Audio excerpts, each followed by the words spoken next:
We're starting off with Nigeria's debt. You'll hear that every nation runs into debt from time to time, in fact, all the time.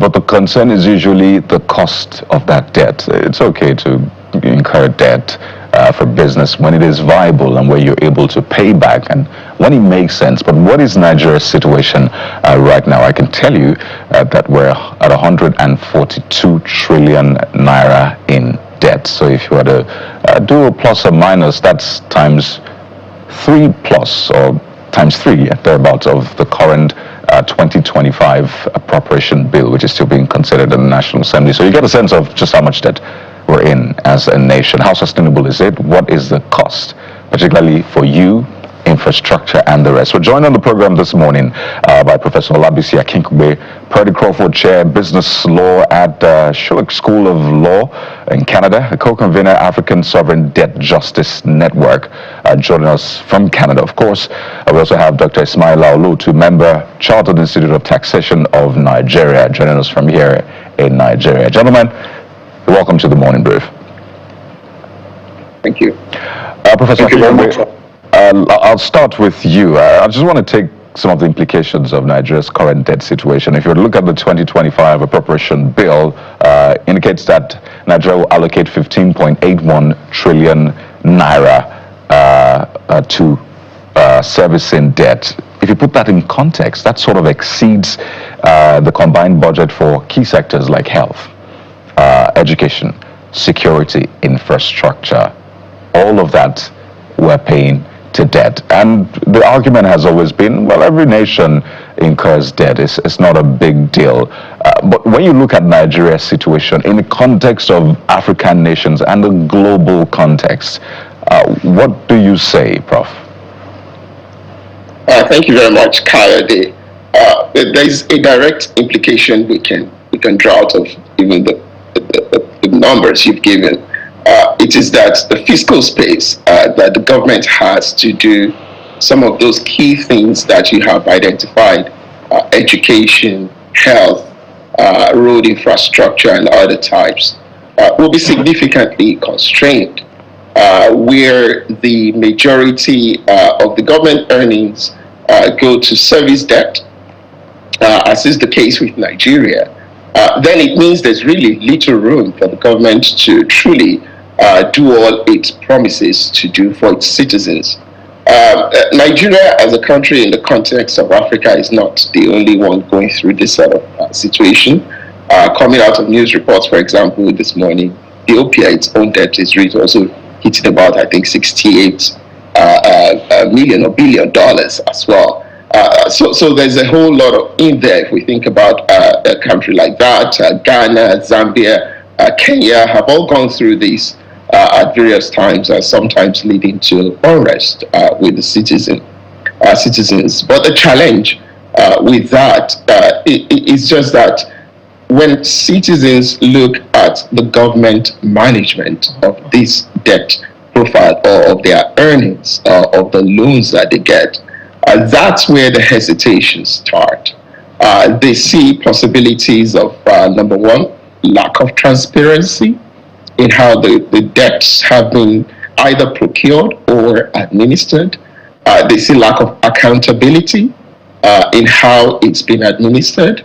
And at times we don't really know the true figure that we truly owe, because the combination of earnings of debt from multilateral financial institutions, regional banks, national banks, and private creditors mean there's serious doubt as to the true amount that is out there. So these are some of the things one can think about once we put Nigeria's debt profile in context. It has been rising. It is not unique, as you said, but it means it continues to limit even further an already constrained fiscal space for Nigeria to do some of the core developmental objectives that will matter for the life of everyday citizen. We'll still come to talk about the African Sovereign Debt Justice Network, which you co-convene, particularly the implication of that, what that might, the kinds of contributions, or let's say solutions that you're proposing. But let me go to Dr. Olotu for a moment and just say, some people have been doing the calculations and they sort of divided the total, debt burden of Nigeria by the population size. It's been said that if you were to go that way, then it will be said that each Nigerian owes over 700,000 naira. Some of them don't even earn a percentage of that. But that's by the way. Does Nigeria look like a country justifying such debt burden, Dr. Olotu? Thank you for having me. Let me probably paint a picture. The debts, like you rightly said, as we speak, as at the third quarter of 2024, stood at over 142 trillion naira. We actually started 2024 with just 121 trillion naira. It tells you the growth of these debts. Out of this figure, our external debt is around 48.4%, while the domestic debt covers 51.6%. Now, federal government only out of the 51.6%, 48.64%, while FCT and other states handled 2.96%. Now, within this same period, our GDP is around a little over 70 trillion naira. That tells you that our debt to GDP ratio is about 50% or more than that. That indeed is really a very disturbing figure, because where you have high debt to GDP ratio, it is something that is not desirable for any country at all, because as it increases, it indicates higher risk of default. Are we actually managing this well? Personally, I think we are not, because what is important, like my colleague mentioned earlier, he talked about the issue of transparency, of course, how such debts have been applied. What is important is for our government to actually exhibit the fact that they need to prioritize productive borrowing, not just borrowing without applying to sectors that actually will bring about the kind of development or growth that we need. I would like to refer to the opening remark by Geoffrey. He said something that we need to slow down. Slow down. What it means is that the government needs to also slow down with respect to our debt profile. Very importantly, our debt should be able to solve our problems, not create more problems for us. So for me, are we managing it well? I don't think so. So, Dr. Olotu, I'd like to, just follow on your current wavelength now by asking you to reflect on President Bola Tinubu's announcement towards the end of last year that our debt service to revenue ratio had been brought down from 97% to about 65%. But when you now consider the announcement by DMO that our current debt profile is 142 trillion naira plus, was that announcement anything to be excited about? Particularly when you consider that about 13 trillion naira of the 2025 budget will be funded by borrowing. You see, I think all these have implications for our debt sustainability, which of course speaks to the ability of our government to actually meet up with its debt obligation without compromising future fiscal operations or without compromising the issue of default. As we stand, we actually are battling with high debt servicing cost, whether we like it or not. A good portion of our revenue is actually dedicated to servicing debt, and that means we have very limited amount that is made available for other very critical expenditure. If you look at the 2025 budget, debt servicing is estimated at about 16.3 trillion. That includes the issue of a sinking fund. That figure is about 33% of the total budget figure of 49.7 trillion. And that same figure is about 45% of the estimated estimated revenue that we are supposed to actually generate. Incidentally, the budget deficit is likely going to be financed by over 69%, debt. So it really calls for serious concerns with respect to the issue of debt sustainability. Also, it is also of a concern that we should also be worried about risk of debt stress, because where you have increase in debt to GDP ratio, the increase in debt servicing cost, that definitely will sink Nigeria into a situation where we are likely going to find ourselves in the risk of default. All right, Prof, let's come to you and maybe look at a few other things that has to do with the performance, because we understand that when we review, for instance, the 2024 budget, the recurrent elements all sorted, a couple of other elements, the one that always suffers the most is the capital components or the capex. When you look at the 2025 budget, what can we begin to cut down? Because there's the argument as to the fact that the entire government employment size, whether it's state or federal, is somewhere less than 5 million a person. So if we take the personnel element out of it, but we look at the other expenses within the budget, whether it's pseudo recurrent or capital expenditure, what exactly can we start cutting down from there so that we can cut back on the size of our debt? Because we already know 13 trillion will be borrowed. Thank you very much. I think it's always good to put a little bit of context to it. I'm a professor of law, right? But it doesn't mean I've not read some parts of the budget. And I think, we have to be realistic. The cost of governance in Nigeria is a huge challenge. The government of the day has at different times justified the reasons they felt that, the current size of government officials, for example, they have in the executive arm is necessary to carry out the vision of the day. While that is the case, we do have to be serious about what that means for the amount of money that the government expends in really running the entire architecture that comprises of that government. So number one is to think about actually reducing the cost of governance. And I think we have to look back at sometime last year when, the report around reimagining how governance is done in Nigeria was said that it will be implemented. Today, that has gone quietly under the carpet.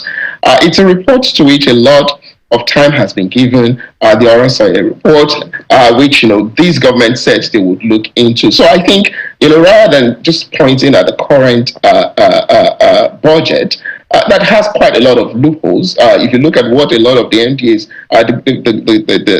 the ministries have put up, there are costs there that are totally unnecessary. You think about, purchasing cars, I don't even want to start mentioning them. We see these things and they're sometimes, I don't like to use the word, but ridiculous that we are asking for these amounts every year. So one piece of it is to think about the overall cost of governance, items that are there, that are recurring, but really have no immediate impact in how the country's developmental trajectory will move forward. Number two is to streamline, right, on the government and the ballooning size of government. It is easier said than done. And that is why I think it's always better when we undertake these kinds of analysis to also refer the government back to some of the things they have within their own domain to do, which is to start thinking about really moving the needle on the oversight report. That may not be easy, but I think reducing a little bit of the budget, but also taking forward those kind of reports in structuring and thinking about how to cut costs of governance, it will be important. But quite apart from that, we can think about challenges that are systemic, right? Even with implementing the budget in itself. And these are issues around lack of monitoring. Dr. Abdullahi had mentioned the fact that a lot of these things, a lot of these amounts are allocated, but you think about the fact that we don't know whether these are really going through us activities and projects that have regenerative implications for them.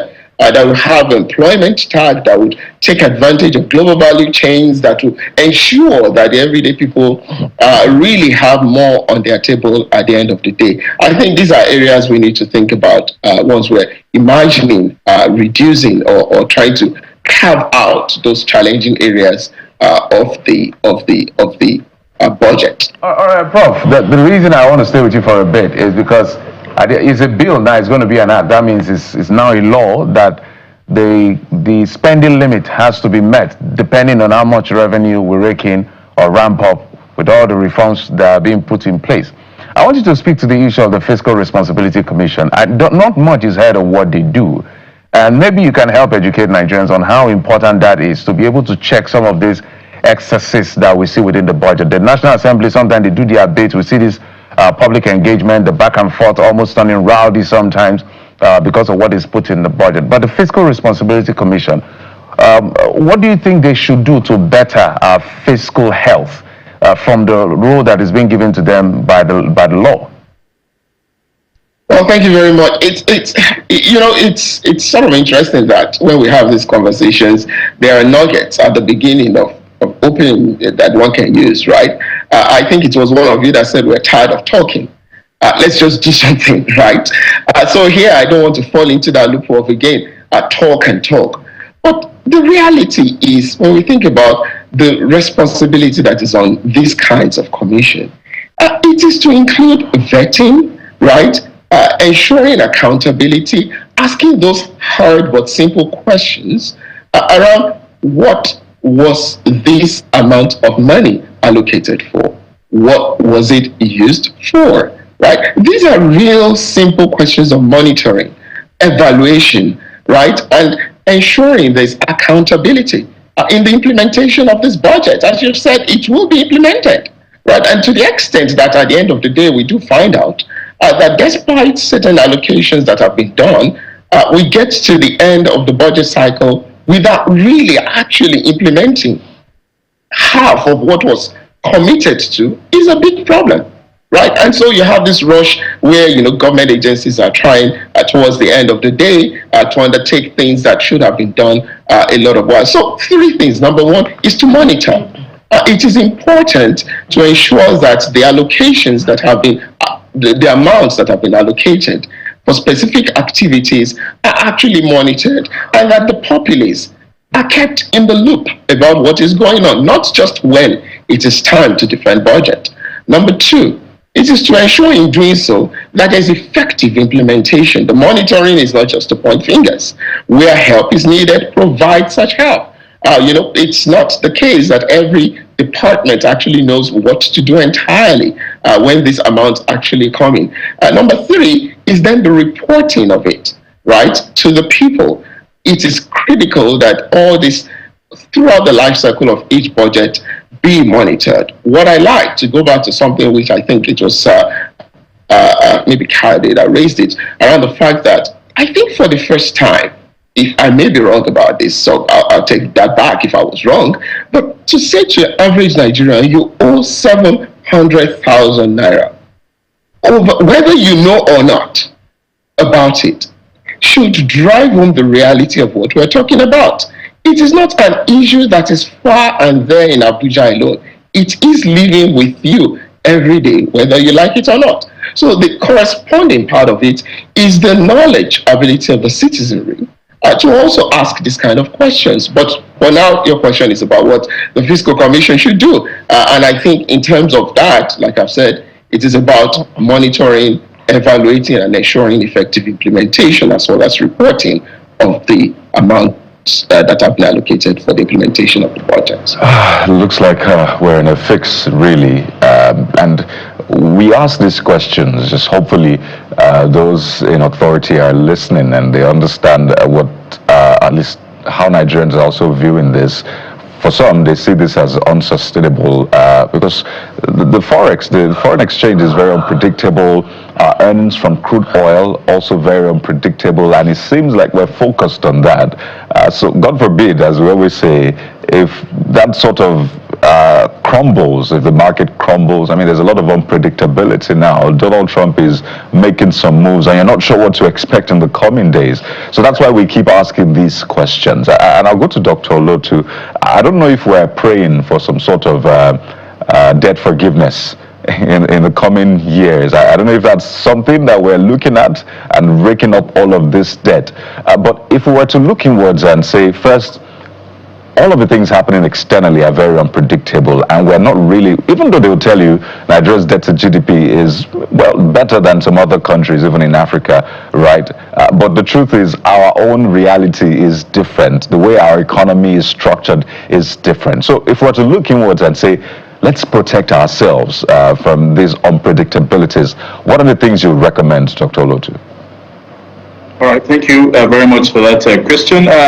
First, I think we need to enhance our revenue generation. That is very, very important.